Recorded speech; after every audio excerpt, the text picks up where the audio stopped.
Hey, what's up guys? So a lot of dash cams offer an option for 60 FPS, but how useful is that in practice?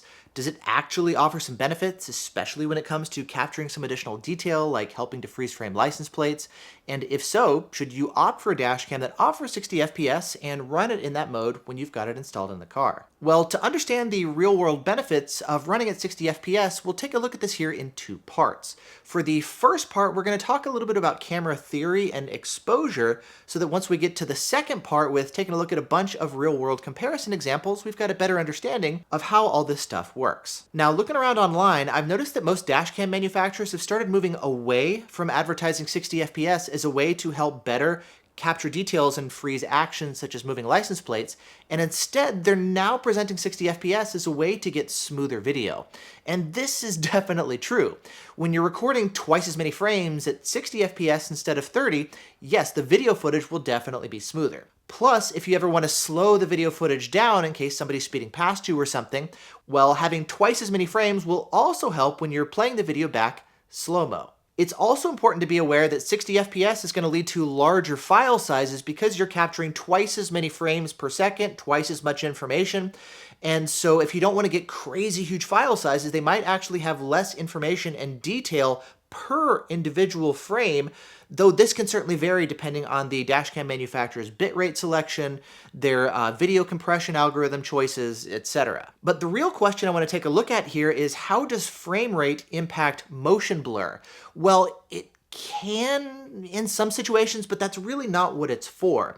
It's not actually frame rate, which is going to lead to less motion blur. It's actually shutter speed. Frame rate is how many individual frames you're capturing per second. Shutter speed is how long the camera is exposing for and letting light in for each individual frame. And in really bright situations, like in the daytime, you can have really short exposures because you're getting so much light at a time. However, when there's less light available, it's getting kind of darker, that's when the camera has to expose for a longer period of time to let more light in, but that is going to lead to more motion blur because, well, you're letting more light come in over a period of time, and cars are going to be moving down the road during each individual exposure. And if you're capturing at 30 FPS, that means the longest amount of time that you can expose for each image is 1/30th of a second. Now, if you want to capture twice as many frames at 1/60th of a second, that means the longest exposure time you can have for each individual frame is only half the amount of time, at 1/60th of a second instead of 1/30th of a second. And so for that reason, compared to 1/30th, at 1/60th, you're going to be getting half as much motion over the course of each individual frame. And so it is possible that in lower light situations, setting a dash cam to 1/60th of a second can force less motion blur with shorter shutter speeds compared to running it at 1/30th. Again, assuming the dash cam is going to be exposing for the maximum amount of time per frame. Now that said, even 1/60th of a second is often not going to be fast enough to freeze motion. To give you an idea of different shutter speeds, if you're shooting sports photography, for example, we're often starting at 1/500th of a second or faster to really freeze frame that action. Now you can certainly go way slower than that, but we typically only do that for creative or artistic reasons. Slow shutter speeds can produce a really cool effect when you want it, but it's really tough to nail, so you often get a lot of throwaway images, and it's not a way to get consistently and reliably sharp images. And so yes, even though 1/60th would technically be faster than 1/30th with half the amount of exposure time, it's not going to be enough to, well, actually freeze action as needed and capture details like license plates. And to take a look at this theory here in practice, let's take a look at some comparison footage between the exact same dash cam running at 30 FPS versus 60. And for this test, I'm using a pair of VFO A329 dash cams. They're the exact same dash cam from the exact same manufacturer with the exact same firmware. The only difference is going to be the fact that one of the dash cams will be set to record at 30 FPS, while the other dash cam will be set to record at 60 FPS. I'm also going to be disabling HDR on the 30 FPS cam, so we're really just focusing on the frame rate and shutter speed differences. And then at the end, I'll also come back and touch on HDR once more. Now, to start things off, let's begin here first with taking a look at some daytime footage. And if we take a look at the license plate over on the left, you'll notice that the results look basically identical between 30 FPS and 60 FPS. And when you've got plenty of light like this, you can shoot with faster shutter speeds, which is going to allow you to help better freeze frame action regardless of what frame rate you've chosen. Now to step it up a little bit though, let's take a look at trying to freeze frame license plates of oncoming traffic with more relative motion. And with this first example here against the truck, you can see that neither of the dash cams are able to freeze frame the plate. And I was wondering if this is because it's in the shade here. And so if we continue on down the road here to try again when things are nice and sunny, again, you can see that both of the dash cams here are dealing with motion blur. And while there's plenty of light here in this example, the dashcam's auto exposure is not forcing a faster shutter speed here with the 60 FPS option. And continuing on up the road, you can see this trend will continue, where yes, there's motion blur, but no difference here between the different frame rate options. And again, this will hold true whether the car is in direct sunlight or it's temporarily in the shade. Next, to try and force some longer shutter speeds here, let's take a look at some examples here capturing at dusk. Now, passing these stationary cars over here on the right, you'll notice that with both 30 and 60 FPS, again, we're dealing with the exact same levels of motion blur. And this is with me doing just 23 miles an hour and passing stationary parked cars. There's really not much relative motion here at these speeds, but either way, you'll notice that regardless of the frame rate, the results are going to look pretty similar here. And I'm not seeing reduced motion blur at 60 FPS. We can try the same thing here on the highway with another car passing me. And again, you're going to see comparable results here from both frame rates. And if we try freeze framing the plate of this parked van here over on the right, you'll notice that there's way too much motion to freeze here on these plates, which is different than if we take a look back at the Subaru on the left, which is moving at a much more similar speed to me. And if we take a look next at some more cars that are going to pass me, you'll note that both dash cams are going to give similar results. And even though it's getting darker here and the sun is setting, I'm not seeing more motion blur out of the 30 FPS option compared to the 60 FPS one. And we can look at different results at different distances, like when a car is just passing us, there's going to be a little bit more motion blur. But if we check a few frames later when it's moving more straight instead of past us, then we've got less motion blur. And again, we're going to be getting better results here out of both dash cams. Next, if we try again when things are getting even darker and cars are driving the opposite direction, so we've got even more motion blur, just like before, well, we've got too much motion blur for both of the different frame rate options. And again, this trend will continue here as we look at other examples. And so no, 60 FPS does not really help here. In fact, when things start getting darker, this is really when we start switching to HDR, which is going to be much more beneficial than 60 FPS when it comes to capturing details like this. Now, to really start cranking it up, let's take a look next at some nighttime footage where we really need longer exposures, and so we can start seeing the dash cam actually forcing these shorter shutter speeds like we talked about before. And you will notice that here where there's going to be less motion blur at 60 FPS, though we still can't make out the license plates. And you'll notice the same thing again here with the minivan in front of it. And the same is true with the truck over on the left. Neither license plate is legible, but we do see less streaking thanks to the faster shutter speeds used in the 60 FPS's auto exposure. Now, I did find an example where it's helpful with the street sign at 60 FPS. Again, I'm seeing less motion blur, so it is a little bit easier to read the sign that looks like it says end school zone. And taking a look at some oncoming cars, here's a good example of where you can actually see the faster shutter speeds in action. You'll notice that with the headlights, for example, there's less streaking and less of the LED blinking because 60 FPS is exposing for less amount of time. And looking at the red taillights, you'll also notice the shorter shutter speeds here too. And then here's another example of 60 FPS doing a little better job of capturing a street sign. When it comes to capturing plates though, even though yes, there's less motion blur, it's still not going to be that helpful. Looking at another example with some cars a little closer to us, sometimes 60 FPS can be a little bit easier at identifying some of the details on the car, like the design of the grille, for example, which can help to actually identify the make and model of the car. However, it's not going to help with improving the dynamic range, and so faster shutter speeds do not help make bright details more legible. And so for this reason, despite the marginal improvements here with 60 FPS at night, we traditionally like to run with HDR on at night because HDR offers a really big improvement when it comes to capturing details of what's going on around your vehicle at night.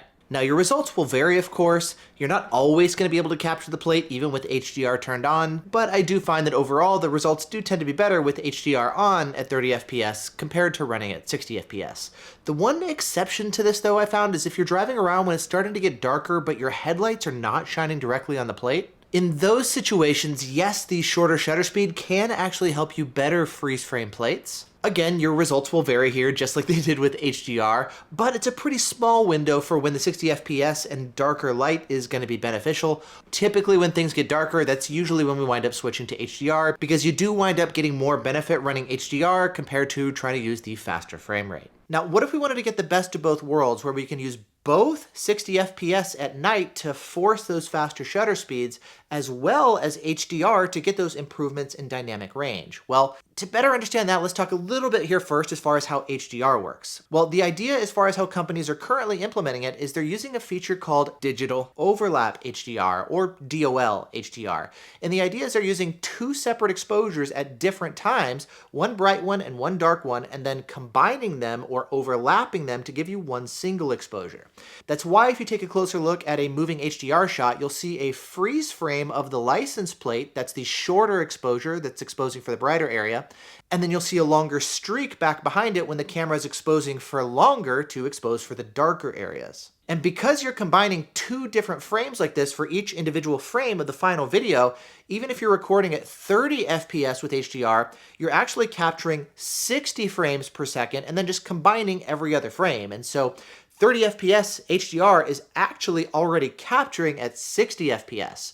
And so if you wanted then to have something like 60 FPS and HDR, well, you're actually capturing at 120 FPS, which is going to lead to increased processing power and thermal limitations and all this kind of stuff too. Now, there are other implementations of HDR, like people have been experimenting with triple exposure HDR, where you're combining 3 frames for each individual final output frame. And so if you want 30 FPS with triple exposure HDR, you're actually capturing at 90 frames per second. And then on the other side, there's also HDR techniques such as clear HDR, which was first introduced with the Sony Starvis 2 sensors. That said, there's been some issues with implementation, particularly on the noise side. And the idea here is that it's also doing these 2 separate exposures, but at the exact same time. And so we're not going to be dealing with the same motion blur issues, but that wouldn't necessarily force the faster shutter speeds. If we're getting 2 frames at the same time, then our maximum shutter speed would still be 30 frames, or 1/30th of a second rather. We're not forcing any faster shutter speeds by using clear HDR. And so I'm looking at this and saying, well, the best settings that we've got right now is just to run at 30 FPS. That's totally fine in the daytime. And then at night, do 30 FPS with HDR on. When is 60 FPS actually beneficial? Well, some dashcams allow us to do 60 FPS in the day and then switch over to HDR and 30 FPS at night. However, when you're driving around in the daytime, the dashcams are already getting a bunch of light, and so they're already using shorter shutter speeds, so we don't need 60 FPS to try and force faster shutter speeds in the process. Now, there are other features that are available that might be more beneficial. For example, Vantru has introduced a feature called plate picks, where it's shooting with faster shutter speeds to get less motion blur, and that actually can be beneficial. It does lead to darker images because they're spending less time collecting light, and I'm not really sure why they're not fully offsetting it by increasing the sensitivity of the sensor and bumping the ISO. It's also worth noting that Vantru specifies they're doing some additional processing with plate picks, including denoising and sharpening. But either way, I find some of these other features like plate picks and HDR to be more beneficial when it comes to freezing license plates than trying to bump up our frame rate and switch on over to 60 FPS. You do get smoother videos, that's cool, but that's not a huge necessity or anything in my opinion. And so for that reason, I don't find 60 FPS to be that particularly beneficial, and it's not really something that I'm focusing on or looking for in a dash cam. And lastly, there can also be some file size differences between the different frame rates, as I mentioned before. And the specifics can vary. For example, with the A329 series dash cams, there's actually a 48% bump in file size when you're jumping from 30 to 60 FPS because you're saving a bunch of additional data. With the Vantru E360, when you double the frame rate, you actually double the file size, so keep that in mind. And with a number of other dash cams, the file sizes actually stay constant. But that can be a trade-off too, because if you've got twice as many frames to pack into the same amount of space, we're not going to be able to pack in as much detail per frame, and so there's going to be some video quality compromises. And speaking of which, if you look at the A119 Mini 2, I was surprised to find that the video files are actually smaller at 60 FPS, and I'm not sure why this is. It doesn't really make sense to have twice as many frames and yet even smaller file sizes than the 30 FPS option. And so some of the details may vary, but there's always going to be some trade-offs one way or another. But what do you think? Have you seen any real-world tangible improvements and benefits to running at 60 FPS? I know there can also be differences between different manufacturers and different models and firmwares and all the kind of stuff as far as how they're doing some image processing, so perhaps your results may vary. But in the meantime, I haven't really seen any clear examples of how 60 FPS provides a real tangible improvement over 30. And so for that reason, I'm happy with 30 FPS. I think it works just fine, and there's not really a huge necessity to opt for a dash cam that offers 60 or to switch over and run those settings. But if you want to, by all means, go ahead. More power to you. But either way, that's kind of what I found so far in my testing. And if you've seen anything different, please let me know down in the comment area. Thanks so much for watching. I know this was a bit of a technical video, getting into some of the weeds on like the video side and exposure and combining exposures and all that kind of stuff, but this was kind of fun to do as well, and I hope you enjoyed this video. If you like this kind of stuff, of course, make sure you're subscribed and hit the notification bell to get notified as new videos like this and other comparisons and tests and reviews go live as well. Thanks again for watching. Hope you're all doing great, and I'll see you in the next one. Bye.